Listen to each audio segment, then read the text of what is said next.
서울 동부지검장 이문정. 그녀는 국회 공청회에서 정성호 법무부 장관의 개혁안을 정면 비판하며 검찰 개혁 오적까지 지목했습니다. 하지만 이 발언은 단순한 개혁 구호일까요? 아니면 조직을 흔드는 정치적 생존술일까요? 이문정은 이번에도 강경했습니다. 검찰은 수사와 기소를 완전히 분리해야 한다. 보안 수사권도 두면 안 된다. 결국 지금 검찰은 공소청 간판만 달고 사실상 수사권을 유지하는 꼴이라며 사실상 검찰 해체론에 가까운 주장을 펼쳤습니다. 여기서 중요한 게 바로 보안 수사권입니다. 현재 구조에서는 경찰이 수사를 해도 부족한 부분이 있으면 검찰이 보안 수사를 요구해 증거를 더 보강합니다. 이게 재판에서 범죄자의 논리를 깨는 최소한의 안전장치가 됩니다. 그런데 이 권한을 없애자는 건 경찰이 수사를 허술하게 해도 검찰은 그대로 기소하거나 아예 불기소해야 한다는 뜻입니다. 결국 피해자는 억울해지고 범죄자는 빠져나갈 가능성이 커집니다. 즉, 보안 수사권을 없애는 건 검찰 개혁이라는 명분은 있어도 현실적으로는 범죄자에게 웃을 기회를 주는 제도가 될 수 있는 겁니다.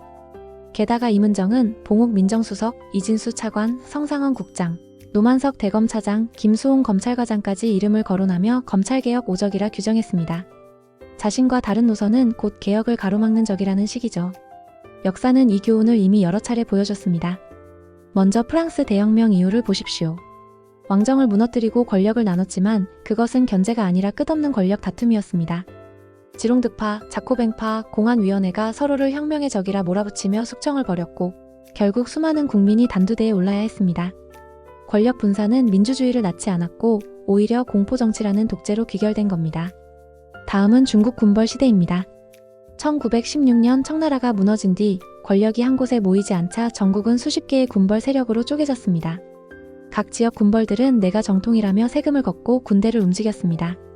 하지만 그것은 견제가 아니라 쉴 새 없는 권력 쟁탈전이었습니다. 국민은 누구 말을 들어야 할지조차 몰랐고 전쟁과 수탈 속에 고통만 늘어갔습니다.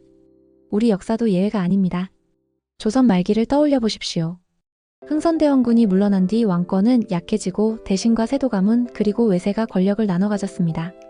권력이 나뉘니 누가 나라를 책임지는지도 모호해졌습니다.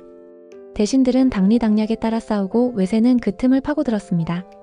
결국 그 권력 난립의 끝은 국권 상실이었습니다. 세 가지 사례 모두 같은 교훈을 줍니다. 권력을 나눈다고 정의가 보장되는 게 아닙니다. 오히려 권력 다툼은 심해지고 책임은 누구도 지지 않게 됩니다. 그 피해는 언제나 국민에게 돌아왔습니다. 검찰 내부에서 보면 더 뼈아픕니다. 수많은 검사와 직원들은 사법고시를 통과하고 국가법질서를 지킨다는 사명감으로 일합니다. 그런데 조직의 수장이 공개적으로 검찰은 없어져야 한다는 메시지를 내놓습니다. 그건 단순한 의견이 아니라 자신들의 직업적 정체성과 사명감을 부정하는 발언입니다. 밖에서는 이문정이 개혁의 아이콘으로 박수받지만 안에서는 협업이 불가능한 조직을 위협하는 존재로 비칠 수밖에 없는 겁니다.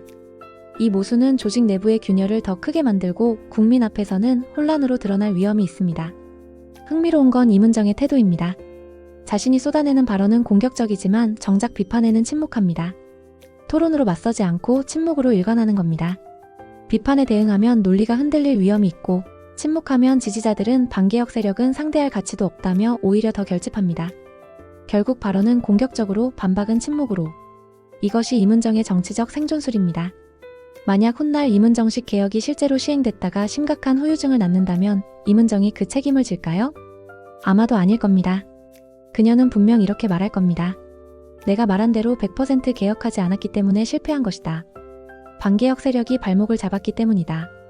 결국 말의 책임은 지지 않고 후유증의 책임은 국민이 떠안게 되는 구조입니다.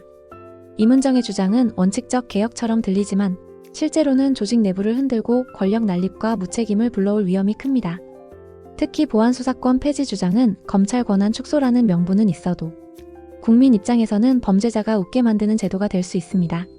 그리고 후유증이 발생해도 그 책임은 국민에게 돌아올 뿐 개혁을 주장한 사람은 책임지지 않을 가능성이 큽니다. 저는 전문가는 아니지만 상식을 깊이 있게 생각하고 싶은 사람입니다. 그리고 함께 생각해볼 만한 주제가 있다면 언제든 제안해주세요.